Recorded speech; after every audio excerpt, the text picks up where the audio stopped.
In the name of God, the Beneficent, the Merciful, I greet you with a greeting that is common among Muslims, Assalamu which means peace be unto you.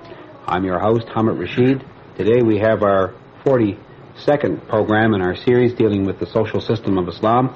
We'll be discussing the topic of rights of parents. I'm your host, Hamid Rashid, and I have joining me on the program as usual, Dr. Jamal Badawi of St. Mary's University. Brother Jamal, Assalamu alaikum. Wa alaikum assalam. Could I get you to quickly summarize and highlight the main points that we touched on in our program last week? Okay. Last week we talked mainly about two major areas. One was a continuation of the discussion of the rights of the husband as they are manifested in day-to-day life. That's the obligation of the wife towards the husband. And the major part of the program really dealt with the rights of children. And basically we talked about three major areas of rights. One is the right to life, and we mentioned that that's why Islam prohibits abortion and female or male infanticide or killing children for whatever reason. A second was the right of legitimacy, that every person is entitled, that there is an inalienable right to have a known lineage, that right is not something that would be given or taken away or masked or confused, that this is another basic right for any child. A third, the major one, was the right for proper and adequate care, which includes everything from joy and happiness when the child is born, the celebration, preferably in the 7th or 14th or 21st day, some acts of charity, the right of the child for suckling or natural nursing, the right for maintenance, right of proper education, including, of course, the spiritual education, spiritual guidance, and also the right of just and equitable treatment if one has more than one child, and the warning in Islam of not favoring male against female or the reverse, that every child should be treated equitably. Mm-hmm. Well, now, moving into the discussion of our topic today in terms of rights of parents, what does the Quran say about one's relationship to his or her parents? Well, the kindness and good treatment of parents is mentioned in the Quran second only to the supreme value in Islam, and that is the worship of God. So immediately after the worship of God comes kindness to parents. You find that, for example, in verse 36 in chapter 4 in the Quran. You find it in chapter 6, verse 151. You find it in chapter 2, verse 83. In all of these places in the Quran, it says, worship God alone, and then immediately it says, and be kind or good to parents. In fact, in one place in the Quran, kindness and good treatment of parents comes as a decree or a command from God. This is a beautiful passage in the Quran which says in the Arabic, وَقَضَى رَبُّكَ أَلَّا تَعْبُدُوا إِلَّا إِيَّاهُ وَبِالْوَالِدَيْنِ إِحْسَانًا. And on. In the English translation, it says, your Lord has decreed that you worship none but Him. See what comes after? And that you be kind to parents.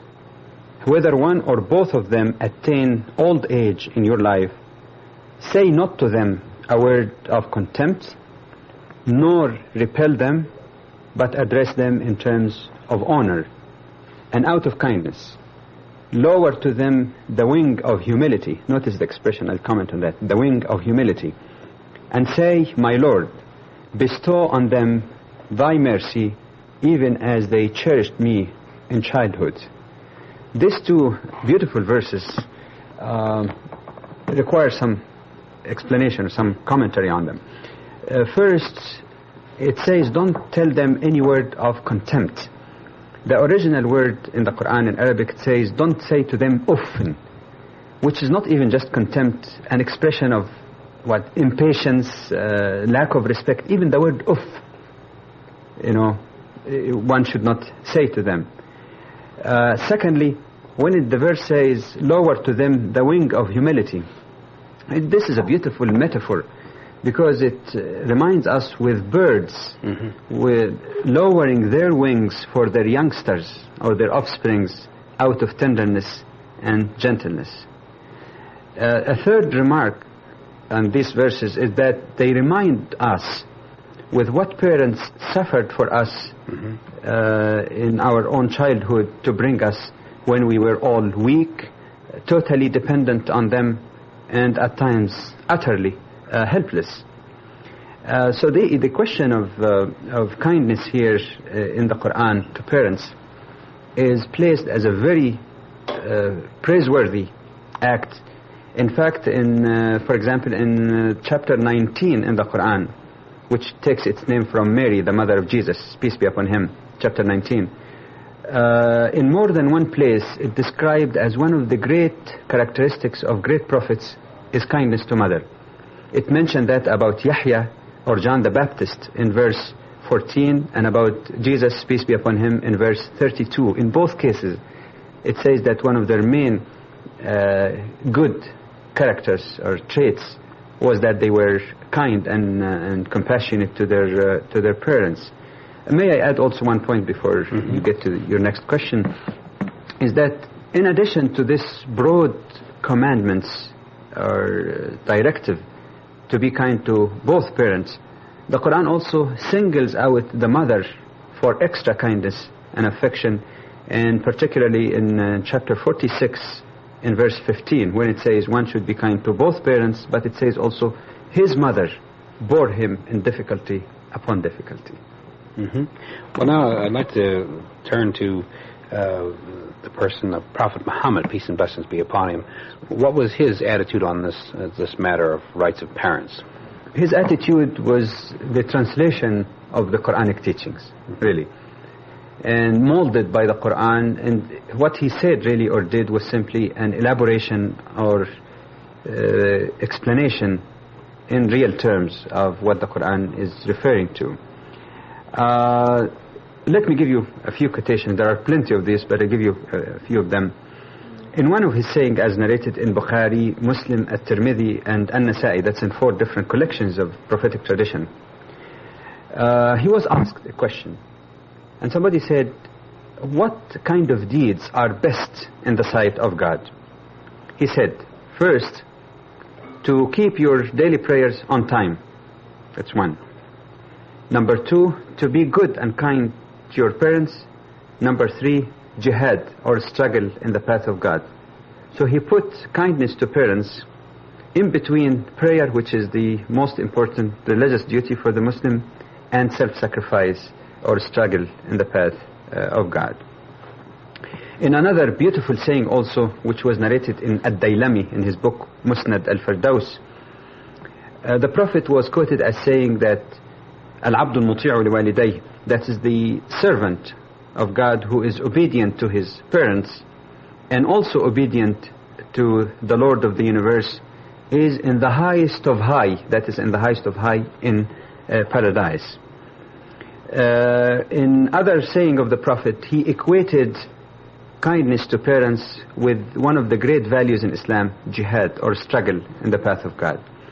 In a hadith, for example, narrated in At-Tabarani, a man came to the Prophet and he said, I really would like to struggle and sacrifice myself for the sake of truth, but I can't. I'm not able to. So the Prophet asked him, is there any of your parents alive? He said, yes, my mother. He said, all right, go and be good to her, and you will get the reward of those who do pilgrimage and fight in the path of God. So it's almost the same kind of noble struggle to be kind to parents. In a similar saying also, a person came to him and said, I'd like to sacrifice myself, I'd like to struggle and offer something. He said, is your mother alive? He said, yes. He said, all right, keep close to her feet. That's where paradise is.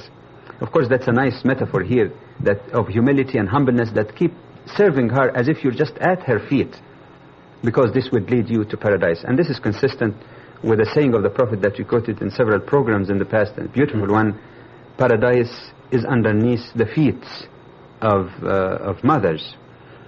In another saying of the Prophet, he showed that the obedience or pleasure that one can bring and happiness to parents is like pleasing God. For example, in Tirmidhi collection, the Prophet said that the pleasure of God is derived or comes from the pleasure of parents, and the anger and wrath of God comes from the anger of parents. That if you please them, you're pleasing God. If you displease them, you're actually displeasing God. Not only this, we find in other saying of the Prophet, he ties between kindness to parents and deserving forgiveness of God, as the sayings narrated in At-Tirmidhi, Al-Hakim, and Ibn Hibban. In the collection by Ahmad, the Prophet connected between kindness to parents and having some blessing in one's own life. In another saying, he indicated that among the people whose prayers is accepted by God, it's not rejected, among these categories are the prayers of parents, that when parents make earnest prayers for or against their child if he's really cruel to them, or for him if he's nice to them, that God will accept their prayer. We find this narrated in Ahmad, Abu Dawood, At-Tirmidhi, and Ibn Majah collection. Finally, may I just add one more point, that Prophet Muhammad, peace be upon him, draws our attention to the fact that the reward for being kind to parents may not even have to wait until the Day of Judgment, that we could get the consequence in our own lives.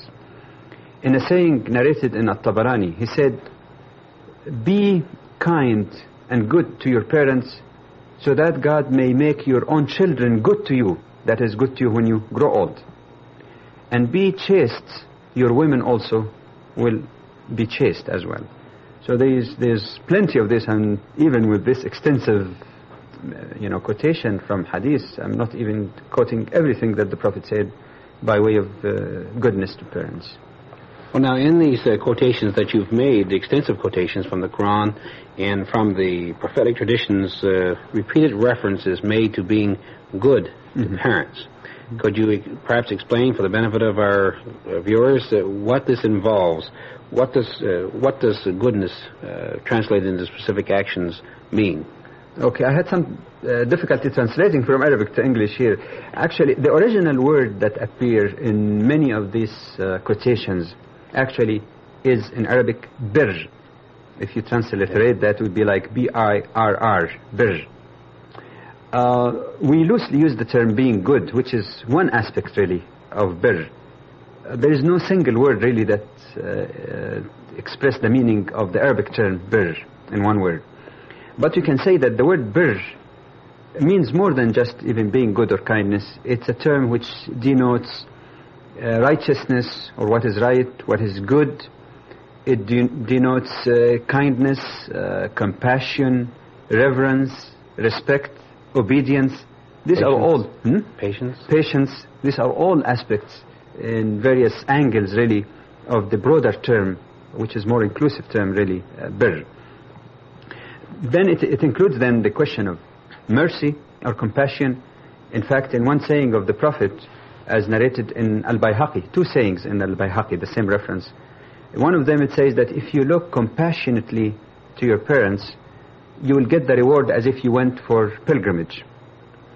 And the opposite is true. In another saying, it says that if you look to your parents a sharp look or bad look, that this is not of the application of birr or goodness. That's not part of goodness. You're deviating from goodness if you do that. It includes then respect, veneration, good treatment, which includes not to raise your voice in their presence, as narrated by the Prophet through the Prophet's words quoted in Ibn Majah, that you don't raise your voice in their presence. It includes also showing them compassion and love. And the best example we find in this is what was narrated on the behavior of the Prophet and his daughter Fatima, as narrated in Abu Dawood and Nasa'i and At-Tirmidhi, that whenever Fatima, the daughter of the Prophet, came, he stood up to welcome her, to kiss her, and seat her in his place. But she was doing also, or acting as a good daughter within the Islamic teachings. Whenever the Prophet also came to her, she stood up, kissed him, and seated him in her place. So this is again not just being kind in a sense of providing what they want, but also in actual love and treatment.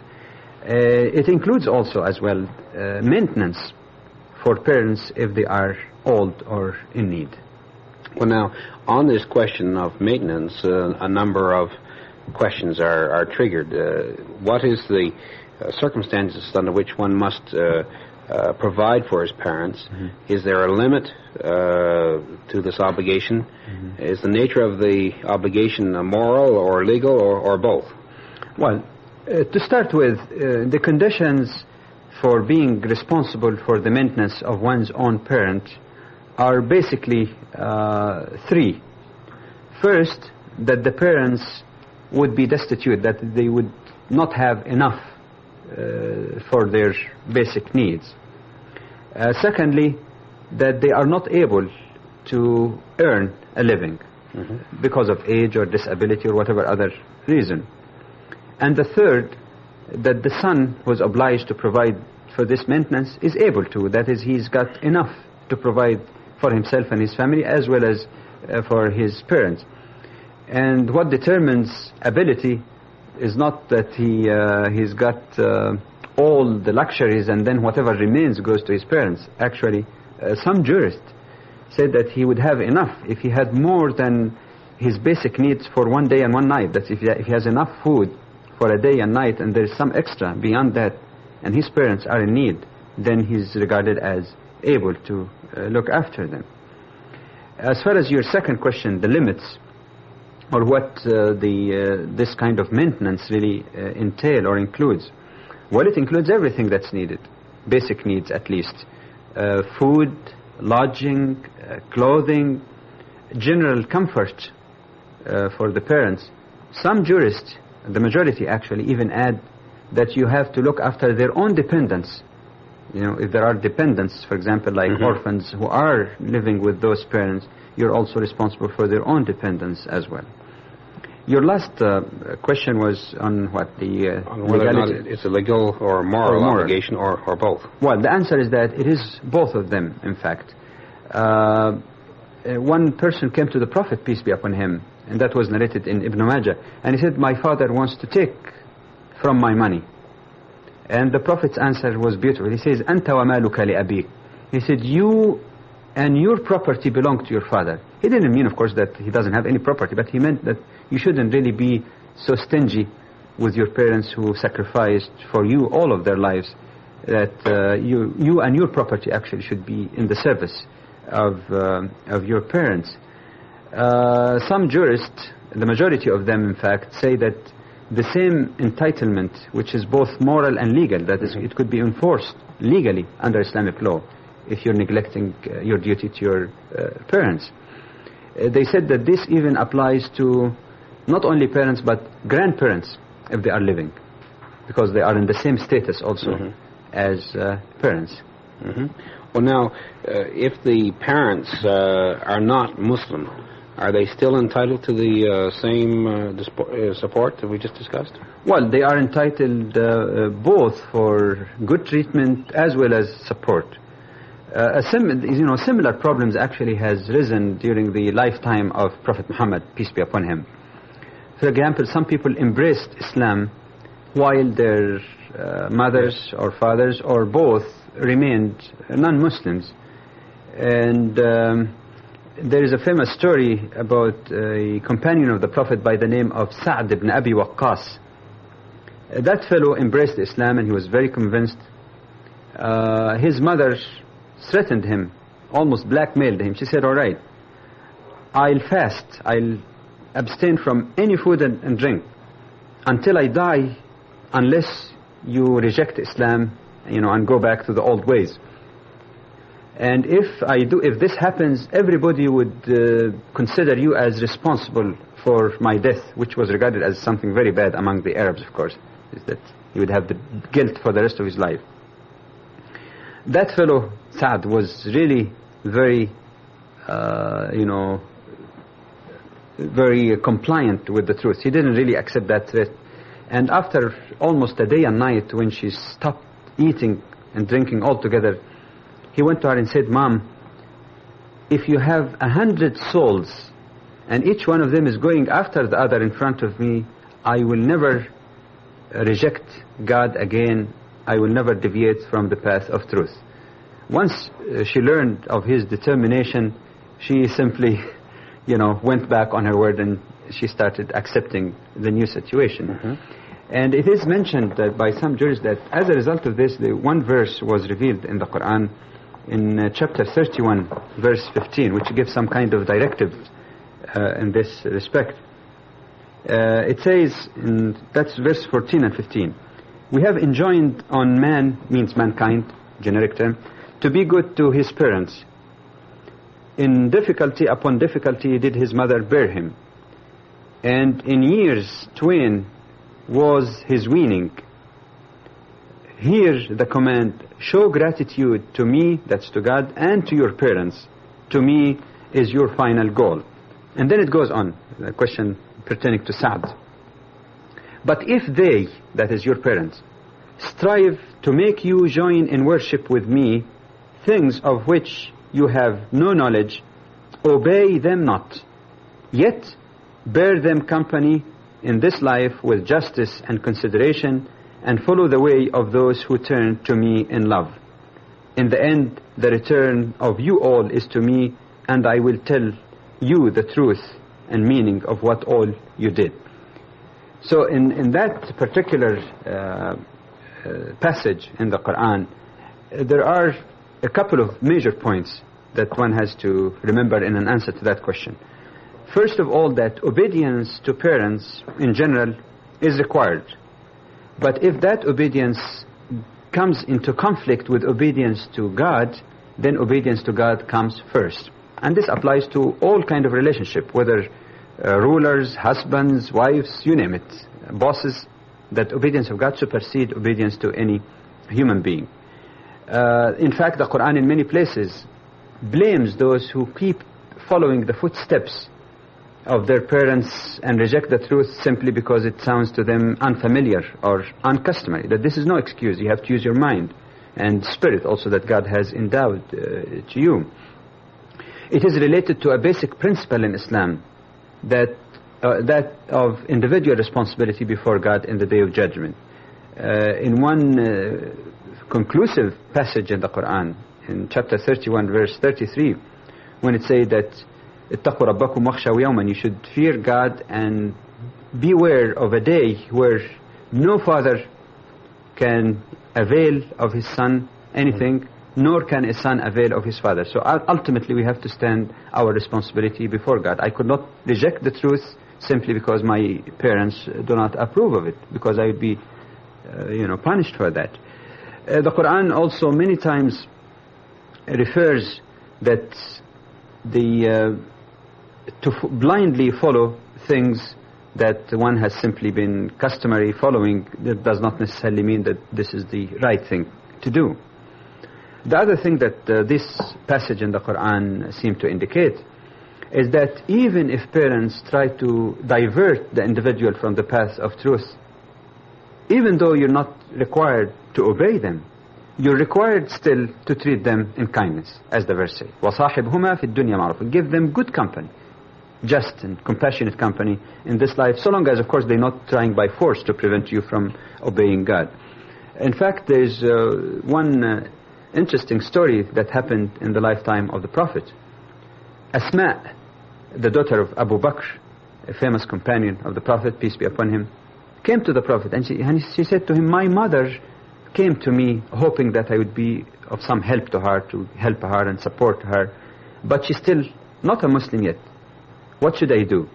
And the Prophet said, "You should be still kind to her, provide every help to her." And then he recited a verse in the Quran which says that God does not prohibit you to be kind, equitable and just and compassionate to those, that is those non-Muslims, who are not fighting you to suppress your faith or driving you out of your homes or helping other people to drive you out of your homes. That those people should be treated in compassion and kindness, especially if they were parents.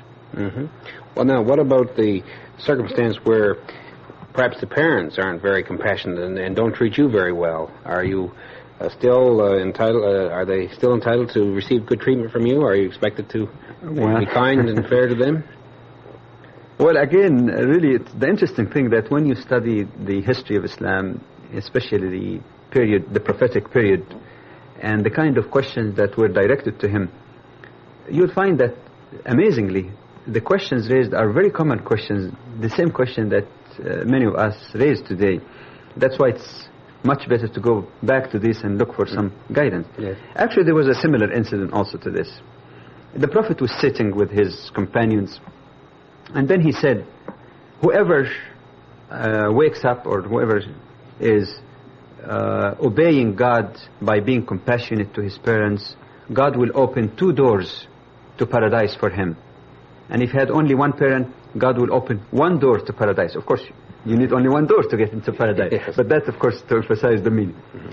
And whoever end his day displeasing God because he displeases his parents, God will open 2 doors for him to get into the hellfire. And if he has only one parent, God will open 1 door to the hellfire. Well, that's understood. But the interesting thing is that some person sitting there, he said, "O Prophet, even if his parents are unfair and unjust to him," he said, even if they are unfair, even if they are unfair, even if they are unfair. He repeated it 3 times. وَإِنْ ظَلَمَا. Even in that case, a person still should be kind to them. This saying was narrated in Al-Hakim and Al-Bayhaqi. One should add to this also that one has to keep in mind what happened when people get a bit older. I'm not saying that the parents start becoming unfair when he's old. I mean, it could happen at any time. But when the parents are old, they grow feeble in their health, in terms of physical health, mental capacity also. This may cause them to be a little bit impatient, oversensitive, itchy, sometimes even having poor judgment and unacceptable behavior even. We're not saying here that one should listen to his parents no matter how ridiculous thing they are asking him. We have indicated already that anything that disobeys God should be disregarded. But what we're saying simply that one should keep in mind or be cognizant of this fact, and that to the best possible extent he should try his best or her best to be kind and to obey the parents in reasonable things. Because the opposite of that is called the uquq, or being rebellion against parents, which is very strongly condemned in various prophetic tradition. In one tradition, in Bukhari and Muslim and Tirmidhi, it says that among the greatest sins is rebellion against parents. And that put it in the same category like murder, for example. In At-Tabarani, it regards disobedience and rebellion against parents without, of course, good cause, as something which may cause the person to be cursed. In Ahmad and An-Nasa'i, it could prevent the person from entering into paradise. In At-Tabarani, it may be a cause for rejection of one's good deeds that is not accepted by God. But even the worst of all, as narrated in Al-Bayhaqi, that the Prophet indicated that if a person beats his parents, he would be among those who would be among the first to enter into the hellfire. So there is a very strong warning against this abuse or mistreatment of parents. Mm-hmm. Well, I think we've been given a signal that our time for today's program is gone. We want to invite you back next week when we'll continue our discussion on the social system of Islam. Thank you for watching. Assalamu alaikum. Peace be unto you.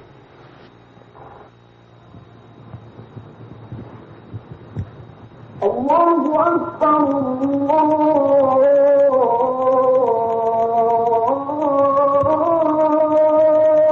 Akbar.